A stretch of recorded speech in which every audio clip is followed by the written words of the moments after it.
sadari ada maksud Tuhan memberikan visi yang besar itu kepada saudara. Amin, saudaraku. Tapi kita juga mau belajar sedikit mengenai Yusuf ini dengan mimpinya yang besar. Kita tahu pada waktu setelah Yusuf menerima mimpi yang besar itu, maka tidak langsung jadi besoknya dia menerimanya.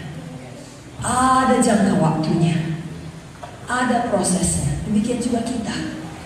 Malam ini kita nyalakan kembali.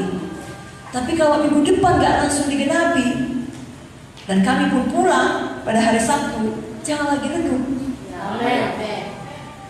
Sama seperti kisah Yusuf punya happy ending, saudara pun punya happy ending. Saudara adalah pemenang karena lebih dari orang-orang yang lain.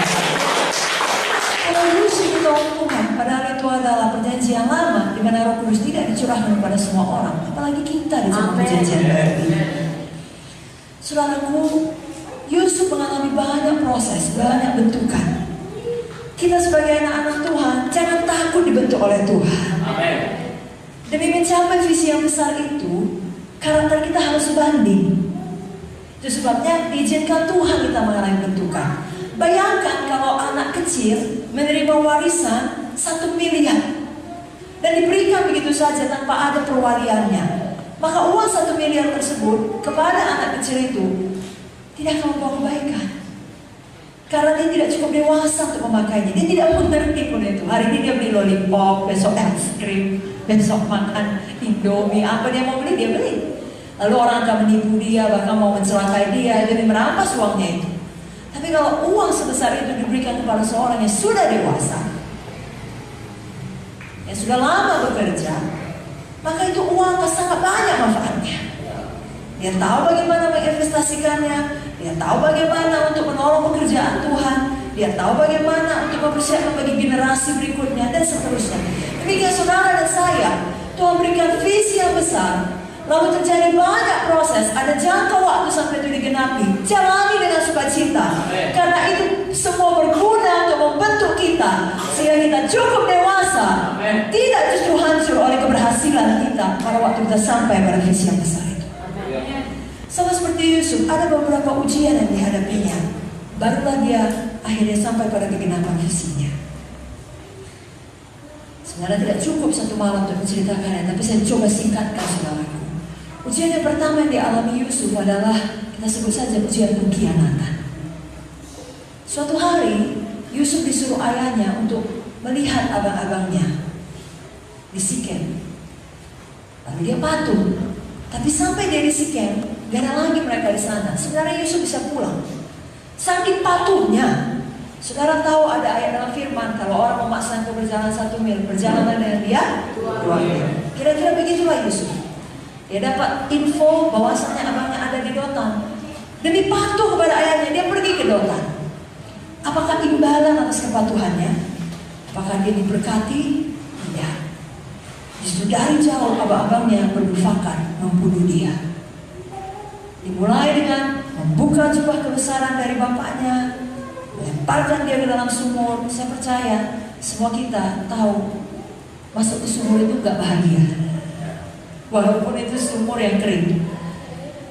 Apalagi kalau abang-abangnya itu melakukannya dengan amarah, ya, dengan dendam, dengan rasa iri yang dahsyat.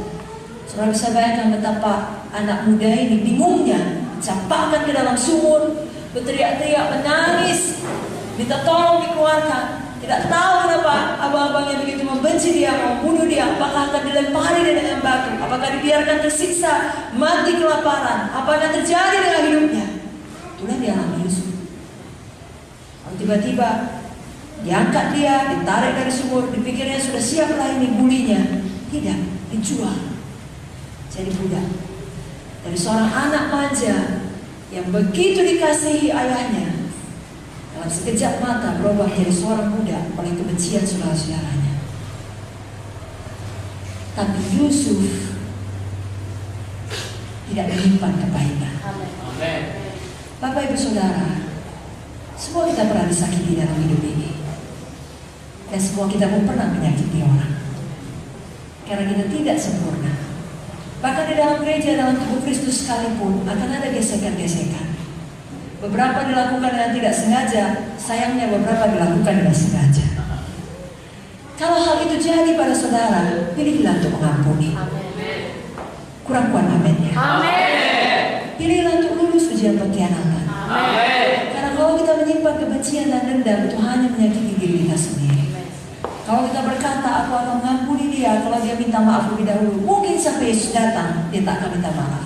Kenapa? Karena dia merasa dirinya yang benar. Kalau saudara tersiksa, saudara tidak sampai pada panggilan Tuhan. Jangan demikian.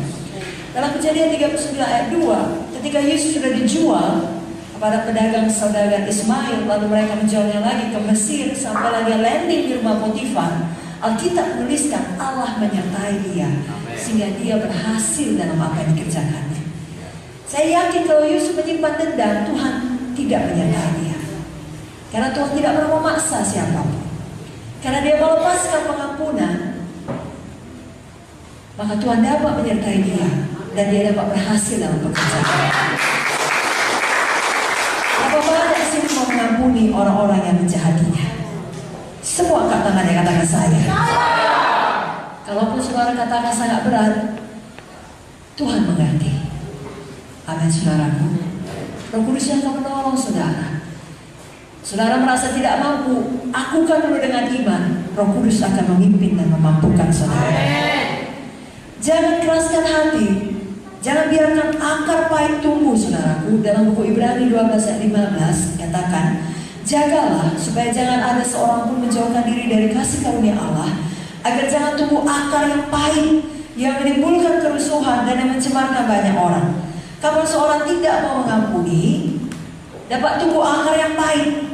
Kenapa? Karena ketika dia disakiti, dia terus merasa tersakiti. Biasanya orang yang tersakiti akan menyakiti orang lain lagi. Kenapa? Ada akar pahit di dalam. Biarlah saudara manis hati saudara. Menang atas ujian pengkhianatan. Haleluya. Malam hari ini izinkan kasih Tuhan mengalir deras untuk mengalahkan semua sakit hati saudara, kekecewaan saudara, segala luka hati saudara. Dia tabir dari Gilead. Dia tidak hanya menyembuhkan luka badani, dia juga menyembuhkan luka hati saudara. Bawa pada Tuhan, izinkan dia pulihkan saudara.